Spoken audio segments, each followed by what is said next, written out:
அனைவருக்கும் வணக்கம். இது உங்கள் முத்துசெல்வத்தின் காலை வானிலை அறிக்கை. ஜூன் மாதம் 13/6/2022 சரியாக காலை 8 மணிக்கு அந்த ஆடியோ என்பது பதிவு செய்து கொண்டிருக்கிறேன். இதுவரையில் முத்துசெல்வம் மதிரமணி யூடியூப் சேனல் பக்கத்தை சப்ஸ்கிரைப் செய்ய நம்புகிறோம். மறக்காம சப்ஸ்கிரைப் செய்து கொள்ளுங்கள். விரிவான வானிலை அறிக்கைக்குள்ளே போகிறதுக்கு முன்னாடி நம்ம சேனலுக்கான புதிய செயலியோட லிங்க்கு நம்ம வீடியோ கீழே இருக்கக்கூடிய டிஸ்கிரிப்ஷன் அண்ட் கமெண்டில் கொடுத்துருக்கேன்.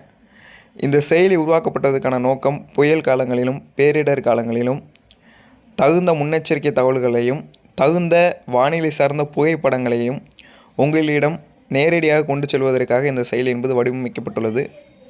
மற்றபடி கோடை காலங்களாக இருக்கட்டும், குளிர்காலங்களாக இருக்கட்டும், பருவமழை காலங்களாக இருக்கட்டும், திட்டமிட்ட வேளாண்மை செய்வதற்கும் அனைத்து வகையான பொதுமக்களுக்கும் திட்டமிட்ட முன்னே அறிவிப்புகளை கொடுப்பதற்காகவும் வானிலை சம்பந்தமான முன்னே அறிவிப்புகளை கொடுக்கவிருக்கிறதுக்காகவும் இந்த செயலி என்பது வடிவமைக்கப்பட்டுள்ளது.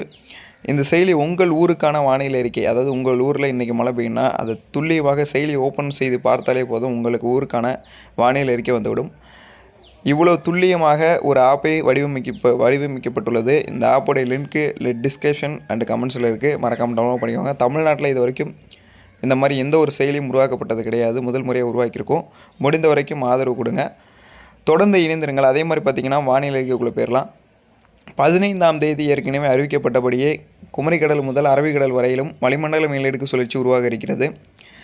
இதன் காரணமாக தமிழகத்தில் அடுத்து வரக்கூடிய நாட்களில் இந்த அளவுக்கு மழைப்பொழிவு இருக்கப் போகிறது. விவசாயிகளுக்கு எப்படிப்பட்ட முன்னெச்சரிக்கையெல்லாம் கொடுக்க இருக்கிறோம், விவசாயிகளுக்கு எந்த மாதிரியான பாதிப்பெல்லாம் ஏற்படுத்தலாம் இந்த மழைப்பொழிவு என்பதை பற்றி தெளிவாக நம்ம இந்த வீடியோவில் பார்க்க இருக்கிறோம். அனைவரும் கடைசி வரைக்கும் இணைந்து கேட்டிருந்து பயன்பெறுமாறு அன்புடன் கேட்டுக்கொள்கிறேன்.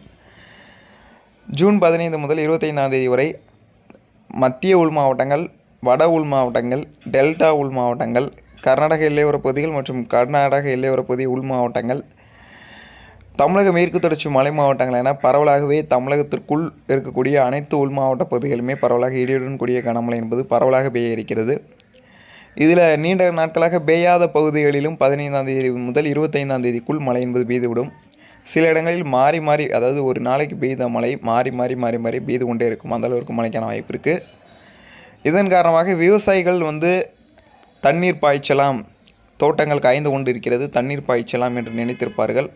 தயவுசெய்து 15ஆம் தேதிக்குள் நீங்கள் தண்ணீரை பாய்த்து கொள்ளுங்கள். அதுக்கு மேலே மழை இருக்குது, அதுக்கு மேலே உங்களுக்கு தேவைக்கேற்ப மழை பெய்யும். அதிலும் உள் மாவட்டங்கள் கேட்க வேண்டாம், உள் மாவட்டங்கள் கேட்க வேண்டாம். வாழைப்பயிர் செய்யக்கூடிய விவசாயிகள் காற்று அதிகமாக இருக்கிறதுக்கான வாய்ப்பு இருக்குது. 15ஆம் தேதி மேலே சூறை காற்றுடன் மழை இருக்கும். அதனால் வாழைப்பயிர் செய்யக்கூடிய விவசாயிகளுக்கு சேதம் இருக்கலாம், வாழை மரங்கள் சாயலாம். ஈரோடு, சேலம், கிருஷ்ணகிரி இந்த கரும்பு விவசாயிகளுமே கொஞ்சம் எச்சரிக்கை கொடுக்கணும். அதே மாதிரி பருத்தி விவசாயிகளும் கொஞ்சம் விழிப்புணர்வாக இருக்கிறது நல்லது. மழைக்கான வாய்ப்பு அதிகமாக இருக்குது.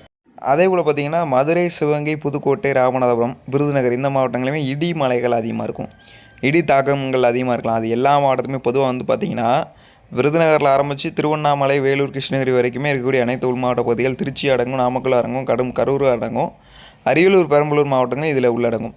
அதனால் இந்த மாவட்டத்தை நான் சொல்லலை, இந்த மாவட்டத்தை நான் ஒதுக்கிட்டேன் அப்படிலாம் இல்லை. எல்லா மாவட்டங்களுமே தரமான சிறப்பான மழைகள் இருக்கிறது. உங்களுக்கு விவசாயிகளுக்கு தகுந்த மழைப்பொழிவு இந்த சமயங்கள் எந்த அளவுக்கு மழை இருக்குமோ தேவைப்படக்கூடிய அளவுக்கு மழை இருக்குது. நல்ல விவசாயம் செய்யக்கூடிய அளவுக்கு மழை இருக்குது. விவசாய பயிர்களை நெல் கொள்முதல் நிலையங்கள் அல்லது ஏதேனும் அறுவடை பணிகள், அதனை ஏதேனும் மழையினால் இந்த பணிகள் செய்தால் பாதிக்கப்படும், அந்த மாதிரியான பணிகள் ஏதேனும் இருக்கும் பட்சத்தில் நீங்கள் அந்த பணிகளை காலைக்குள் முடித்து கொள்வது நல்லது. அதாவது ஒரு நண்பகல் 12 மணி அல்லது 1 மணிக்குள் அந்த பணிகளை முடித்துக்கொண்டு 1 மணிக்கு பின்னர் நீங்கள் ஓய்வு எடுத்துக்கொள்ளலாம். அந்த அளவுக்கு மழை இருக்கிறது. அனைத்து மாவட்டங்களுக்குமே மழை வாய்ப்புகள் இருக்கிறது. மதிய வானிலை அறிக்கையில் சந்திக்கலாம்.